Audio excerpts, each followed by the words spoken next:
Gracias por estar de nuevo en Páginas Vivas desde la Biblioteca Nacional de Costa Rica.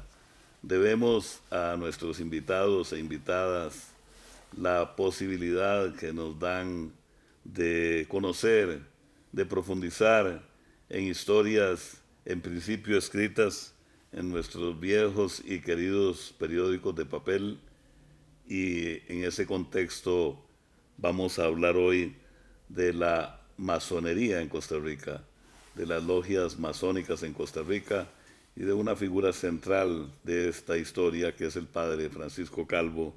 ¿Y quién mejor, perdón, y quién mejor que el doctor Tomás Federico Arias para ilustrarnos sobre este tema apasionante, aunque en general ignorado por la ciudadanía? Gracias, don Tomás Federico, por estar de nuevo con nosotros.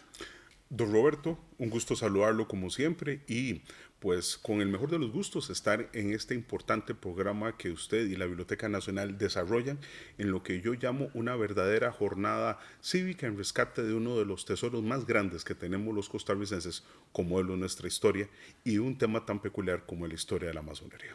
Sin duda, en un sitio estratégico de la capital, como local, pero como concepto. ¿Podría, don Tomás Federico, motivarnos esa relación de la masonería en Costa Rica y los principios que ha inculcado y ha desarrollado a través de siglos, ¿verdad?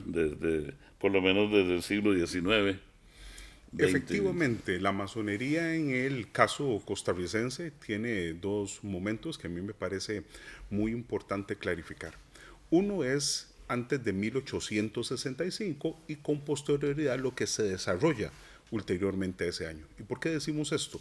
La presencia de masones, más no de masonería, que explicaremos a qué me refiero con eso, data de principios del siglo XIX, cuando cualquiera de las personas que tienen la gentileza de escucharnos puedan visitar el Archivo Nacional interesados en este tema, podrán constatar la existencia de expedientes, folios, escritos y asientos en donde se da fe y constancia de la presencia de masones españoles, italianos y alemanes en nuestro territorio.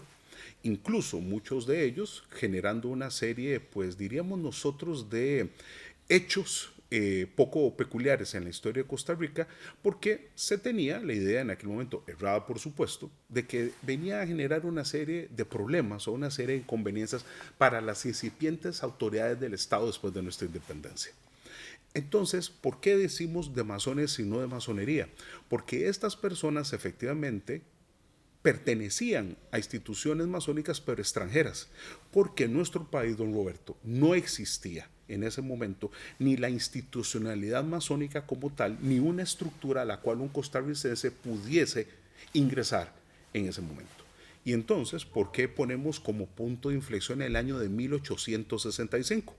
Por la figura que está considerada no solo a nivel costarricense ni centroamericano, sino incluso a nivel continental como el más importante personaje de la masonería costarricense, como es el presbítero Francisco Calvo. Y aquí me permito ahondar en un tema. Dicho personaje, nacido en septiembre de 1819 en la ciudad de Cartago y que había hecho sus estudios, diríamos nosotros, universitarios en Nicaragua, teniendo un bachillerato en teología, un bachillerato en derecho canónico, un bachillerato en derecho civil, y que había regresado a Costa Rica a inicios de la década de los años 1840 y se incorpora como parte del primer grupo de profesores de la recién fundada Universidad de Santo Tomás, él propiamente en la cátedra de filosofía, había demostrado desde muy joven, don Roberto, una gran capacidad, no solamente intelectiva, sino también organizacional, en una serie de eventos que por supuesto no es hoy el momento ni las circunstancias de desarrollarlo, pero a nivel empresarial, a nivel docente, a nivel académico, a nivel privado. Incluso, perdón, a nivel militar, si nos vamos... Sí, es que más bien es a la antesala, más bien para lo que diría yo que es su época más brillante. Sí. Pero en estos momentos nuestro personaje no es sacerdote. Él finalmente toma la decisión de optar por la carrera eclesiástica en 1847 y en una de esas especies de leyendas urbanas de la historiografía costarricense, porque nunca se había encontrado los documentos para probar cómo él se había convertido en sacerdote en Costa Rica, el otro historiador Rafael Obregón Loría logra encontrar que su incorporación al clero se da en Honduras. ¿Y por qué esto se había dado así? Porque Costa Rica todavía en aquel momento no contaba tampoco con una estructura eclesiástica que le permitiera a jóvenes costarricenses poder adquirir esa condición. Y él se traslada a Honduras, regresa a Costa Rica en 1849 y ahí empieza lo que usted certeramente ha señalado. Como todos ustedes saben, Costa Rica se va a enfrentar a partir de 1855 a la que está considerada, diríamos nosotros, la página más gloriosa de la historia del país. No solamente en los términos militares y políticos, sino en defensa de ese derecho sagrado a la soberanía que tenemos los costarricenses. Pues bien, cuando se estuvieron haciendo la organización de los cuadros castrenses, es decir, los militares, para las tropas, ¿quién fue la persona escogida por el presidente Juan Rafael Mora Porras para que ocupase el cargo de capellán en jefe del ejército? Por supuesto, el presbítero Francisco Calvo. Y don Roberto, fue tan impactante el ejercicio que hace el padre Calvo de esto que hay 3 circunstancias que yo jamás en un programa como este no podría decir. Gracias al padre Calvo tenemos el único libro que se resguarda en el archivo de la Curia Metropolitana con todas las partidas de defunciones de los soldados de la campaña nacional. Se tomó el tiempo de poner el nombre, el grado, la causa de muerte, el sitio del entierro, para que luego se convirtiera en el documento, repito, de defunciones más famoso. Y si esto no fuera importante, participa en la batalla de Santa Rosa, participa en la batalla de Rivas, participa en la vida del tránsito. Y perdónese que vaya a ser tan eficiente en esto, no participa como sacerdote, se ha enlistado como soldado, poniendo su vida como cualquier militar, y con eso finalmente al terminar la campaña será condecorado por el presidente Mora. Al tiempo que organizaba también al grupo de religiosos, ¿verdad? Usted toca un tema muy importante. Él era el capellán en jefe de los otros 7 sacerdotes que participaron. Pero el padre Calvo, por estas improntas que le he comentado, no solamente era, diríamos nosotros, el más afamado, sino además, le repito, impresionaba mucho a las tropas que señalaban, palabras más, palabras menos, cómo este sacerdote tomó un fusil, tomó una pistola y tomó las armas para ir a defender a la patria como cualquier otro ciudadano. Tanto es así que hay un detalle que a mí me parece muy importante señalar. Cuando se hicieron las condecoraciones oficiales por parte del ejército costarricense, el padre Calvo fue el único sacerdote que recibió una medalla de honor que le impuso en su pecho el presidente Mora. Y un detalle, don Roberto, esa medalla la mantuvo Calvo por el resto de su vida y en las pocas fotografías que tenemos siempre aparece con esa medalla en el pecho. Con su legítimo orgullo, obviamente. Imagínese usted lo que era para... ¿Y por qué, don Tomás Federico, se habla también de el héroe olvidado, de Francisco Calvo como héroe olvidado? Uno de los tantos héroes olvidados de Costa Rica. Creo que usted muy bien lo señala, don Roberto. Hay una aparente contradicción, ¿verdad? Viera que más bien, por lo que le ha tocado el suscrito averiguar en distintos archivos, sobre todo el nacional y el archivo de la Curia Metropolitana, es por la razón de que ese grupo, y hablaría en plural, de héroes olvidados, simplemente fue por la desidia del interés al hacer las investigaciones. Cuando uno revisa los primeros libros, don Roberto, que se escribieron sobre la campaña nacional, y me ubico a partir de 1885 en adelante, por supuesto que usted encuentra al trío de figuras ínclitas, el presidente Mora, el general José Joaquín Mora y el general José María Cañas. Por supuesto, sin lugar a dudas, los dirigentes por antonomasia de la campaña nacional. Pero eso lo que hizo es que lamentablemente esas otras figuras, esas otras personas quedaran, diré yo, opacadas. Y entonces En el caso del padre Calvo, estas circunstancias que yo a usted le señalo, más bien ha sido en los últimos años que se han sacado a la luz pública para que nuevas generaciones puedan conocer a los otros héroes de la campaña nacional que por supuesto coadyuvaron en esa victoria que tenemos. Qué interesante. En un pueblo de tradición católica, don Tomás Federico, de algún modo la masonería se veía con cierto temor por prejuicios religiosos o por ignorancia. En general, digamos, había cierto temor por la masonería en alguna época en Costa Rica. Yo quisiera más bien, con su gentil permiso, explicar más bien por qué entonces hablamos de este personaje y sería entonces la antesala para responder a su acertada pregunta. Cuando el padre Francisco Calvo ha terminado la guerra y vuelve a sus menesteres religiosos, Costa Rica, y eso lo digo con gran tristeza y a veces con gran vergüenza, va a atestiguar el 14 de agosto de 1860 el golpe de Estado que un grupúsculo aquí de fascinerosos internos le dan al presidente Juan Rafael Mora y que, como todos sabemos, va a terminar con su asesinato ruin el 30 de septiembre de 1860. ¿Cómo no? Don Roberto y personas que tienen la amabilidad de escucharnos, ¿quién es una de las personas que inmediatamente se ordena su captura, su inmediato arresto y eventual fusilamiento en caso de ser capturado? El padre Francisco Calvo. Esto lo ha obligado a huir literalmente del país después de haber sido un héroe de guerra en el resguardo de su vida, y finalmente lo va a llevar a Panamá, que en aquel momento es provincia de Nueva Granada, actual Colombia. Luego irá a Guayaquil y finalmente lo encontramos en 1861 en el puerto peruano del Callao. En ese lugar él decide retomar o tratar de retomar su vida, y don Roberto, creo que viene una de las partes tal vez más impactantes de lo que podemos hablar el día de hoy. Estando en ese sitio se da cuenta que otros sacerdotes pertenecen a una institución que a él se le había enseñado, lamentablemente, y yo digo erróneamente, con una serie de advertencias, de amenazas y de admoniciones, como es la masonería.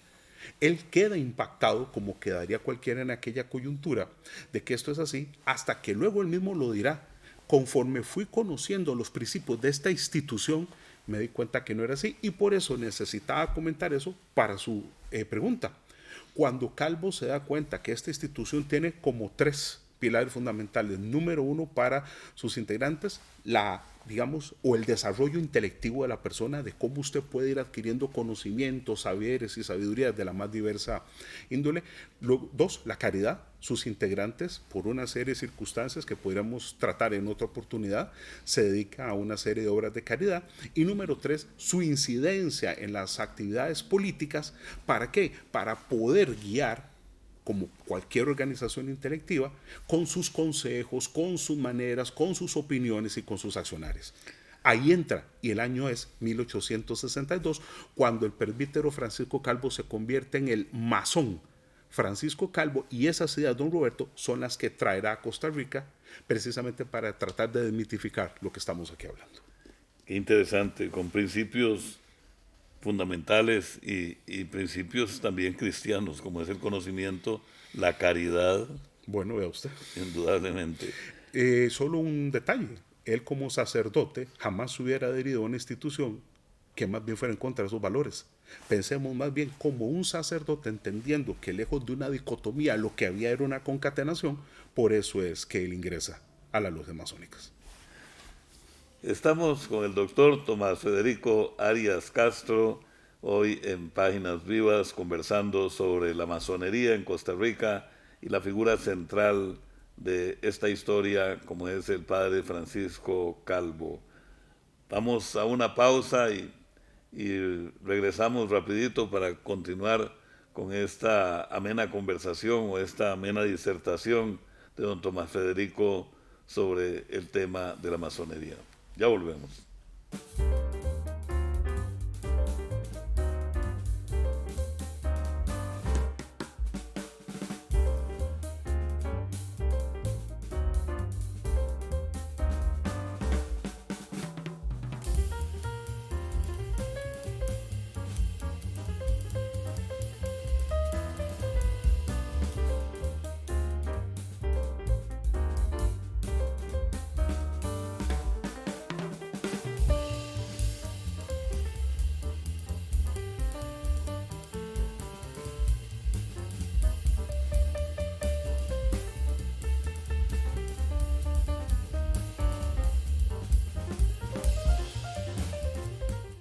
La masonería en Costa Rica, la gesta, la vida del padre Francisco Calvo en torno a este tema apasionante que estamos ilustrándonos gracias a la generosidad de Tomás Federico Arias. Así es que, doctor, continuemos con esta disertación en cuanto a cómo fue que el padre Calvo organiza la masonería en Costa Rica. Gracias, don Roberto. Efectivamente, como usted bien lo señala, cuando el padre Francisco Calvo regresa a Costa Rica en 1864 y se hace imperativo explicar por qué. Porque ya no está el gobierno golpista que lo había perseguido desde 1860 y ahora la presidencia del país es ejercida por el doctor Jesús Jiménez Zamora, oriundo también de Cartago. Él encuentra dos circunstancias. Número uno, se reincorpora a su oficio como sacerdote, se reincorpora a su oficio docente en la Universidad de Santo Tomás y en un hecho muy poco conocido, inicia estudios para obtener el doctorado en Derecho Canónico en la Universidad de Santo Tomás, lo cual obtendrá 2 años después. Pero la más importante de esas improntas es la idea que trae de fundar, ahora sí, a la primera entidad masónica formal de Costa Rica. Para eso, don Roberto y personas que nos escuchan, se necesita entonces, lógicamente, incorporar a un grupo de masones. Pero la pregunta que cualquiera se podría hacer, ¿cómo podía él fundar un ente masónico si aquí no lo habían? Volvemos a lo mismo, aquí no había masonería, lo que habían era masones, y todos extranjeros, comerciantes, profesores, y en general una serie de personas, y cuando vemos la conformación de la primera, y me permito por primera vez decir, logia masónica, logia, que es la palabra que viene del griego logos, que es lugar del conocimiento, por eso se le llama así a las entidades masónicas, está conformada por 10 personas, 9 extranjeros y el costarricense Francisco Calvo, que como sabemos se ha iniciado como tal en Perú. Es esto lo que lleva a que inmediatamente don Roberto, en los años posteriores, varias personas ahora sí vayan a querer adherirse a estas primeras entidades, a estas primeras logias.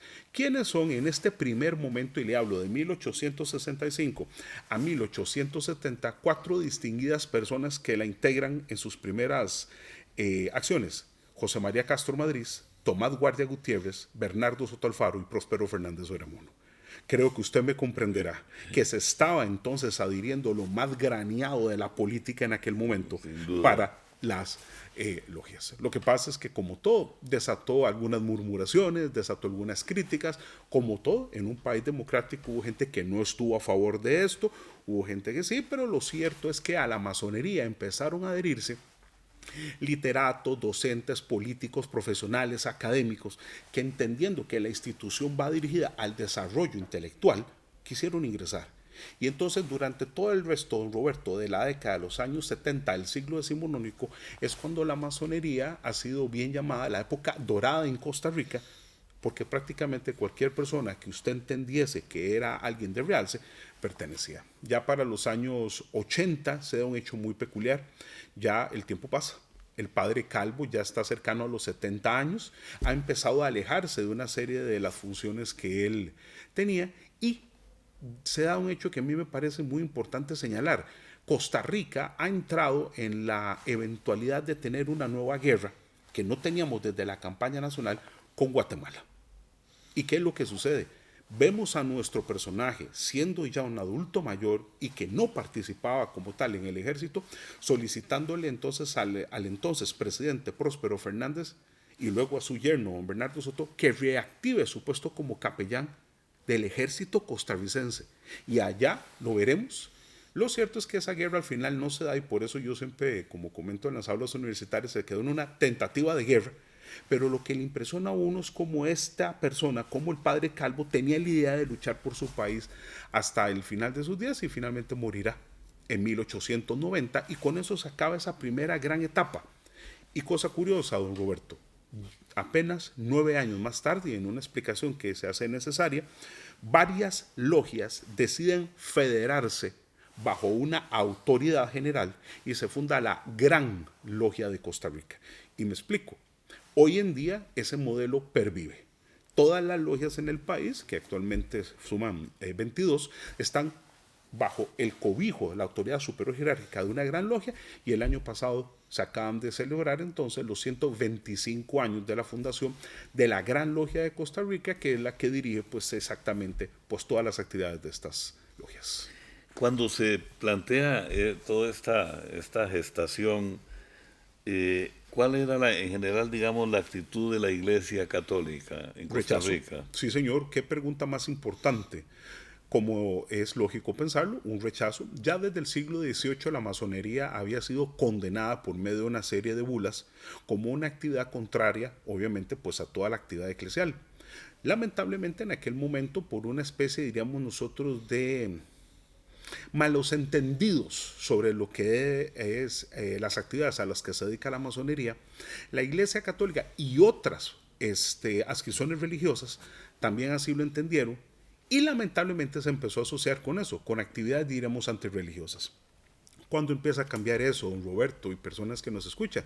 En el siglo XX, cuando se empiezan a dar cuenta no solamente de la distinción de las personas que la integran, si no, no serían parte, claro, sino que nunca hubo tal actividad antirreligiosa o anticlerical o antieclesiástica, y a partir de ese siglo XX empiezan a irse eliminando paulatinamente todas esas prohibiciones y, diríamos nosotros, todas esas advertencias o municiones contra la masonería, y es lo que conocemos en el día de hoy.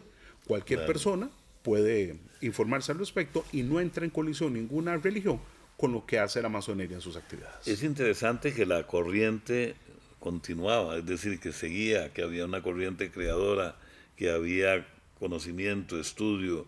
¿Qué papel, ya que digamos que en los púlpitos no se favorecía el desarrollo de la masonería en Costa Rica, qué papel jugaba el periodismo, ya que estamos entre periódicos viejos, queridos periódicos viejos, qué papel jugaba el periodismo en ese proceso? Me permite usted entonces poder decir algo que me hace sentirme muy orgulloso. Para todas las personas que nos escuchan, si yo digo el nombre de Pío Víquez, si yo digo el nombre de Rubén Darío y si yo digo el nombre de Rogelio Fernández Well, son tres de los periodistas integrantes de la masonería que estuvieron dirigiendo tal vez algunas de las etapas más importantes del periodismo en Costa Rica. Y cité a Darío por una razón muy sencilla. No me estoy refiriendo al poeta inmortal que todos conocemos, en un hecho muy poco conocido. Cuando él sale de Nicaragua en 1890, ¿a qué país viene a vivir? Durante 2 años, a San José de Costa Rica, y trabajará para la Prensa Libre. Y este integrante de la masonería es una de las personas que más hace para que se entienda que no se está haciendo ninguna, digamos, actividad en contra o claro, atacando a Pío Víquez. No tengo que decir nada más, que es tal vez el periodista por antonomasia en nuestro país, integrante también de ella, y Rogelio Fernández Well, que como todos nosotros sabemos, no solo es famoso a nivel nacional, sino a nivel internacional, tal vez como el periodista más famoso que ha tenido Costa Rica allende nuestras fronteras. Don Roberto, integrante de la masonería mexicana e integrante de la masonería costarricense. Creo que usted me entenderá que con eso pues... Qué maravillosas personas, qué impresionante, sí, porque sí, igual podemos pensar de Rogelio Fernández Well como otro héroe, no solo olvidado, sino... Ese es un personaje para un programa. Sí, definitivamente. No, esto ha sido justamente, don Tomás Federico, la idea nuestra de que conversemos. Aquí tenemos 2 de los libros de... Este fue el primero, sí, ¿verdad? Señor, el 2015. Los 150 años de historia de la masonería en Costa Rica, que aparece en la portada, por supuesto, el padre Francisco Calvo. Y un detalle que podemos comentar con las personas que nos ven, que hay un detalle que me gustaría que mencione en cuanto a la vestimenta. Sí, señor, le agradezco la gentileza. Como podrán ver las personas, el autor, en este caso el suscrito, pidió que se colocara la foto precisamente de él con su sotana de sacerdote.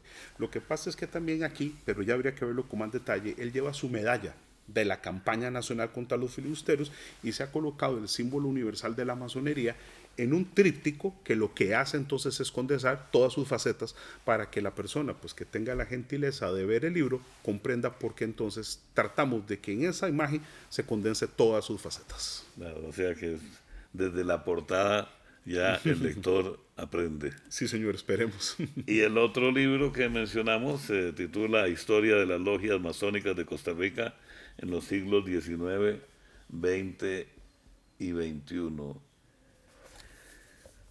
Don Tomás Federico, ¿cómo hacer para que en nuestro país aún más se extienda esa corriente de conocimiento, esa promoción de todas estas figuras, y en el caso de la gran logia masónica y de la masonería, se incremente, no sé si a través de los centros educativos, ¿qué proyecciones podríamos pensar que en Costa Rica se pueden dar para rescatar de una vez por todas la masonería y a las figuras de los masones y fomentarla?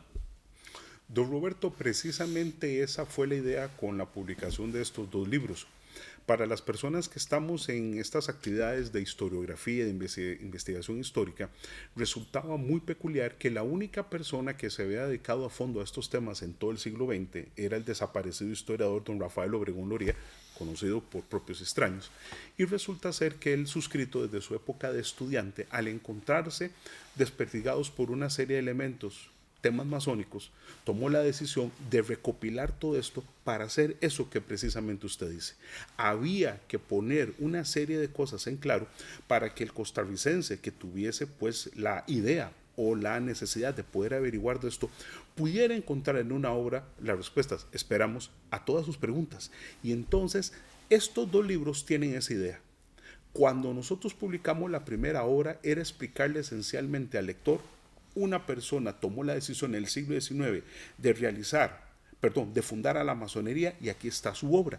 En cambio, en el segundo tomo viene el desarrollo de todas las logias y la incidencia de don Roberto en la historia de Costa Rica. Cómo es que cada uno de esos masones y parte de la masonería ingresaron, y entonces las actividades van dirigidas a eso, a que por medio de esto se logre pues incidir de manera directa en los costarricenses. ¿En qué lugares del país, de una forma general, son 22 logias? Sí, señor. Se encuentran, digamos, se localizan? Me explico de manera, no todas, pero sí, digamos, señor, me explico de manera muy sucinta. Son 22 las que se han fundado, pero algunas ya han, lo que nosotros decimos, abatido columnas, se dice en términos masónicos, cuando han cerrado.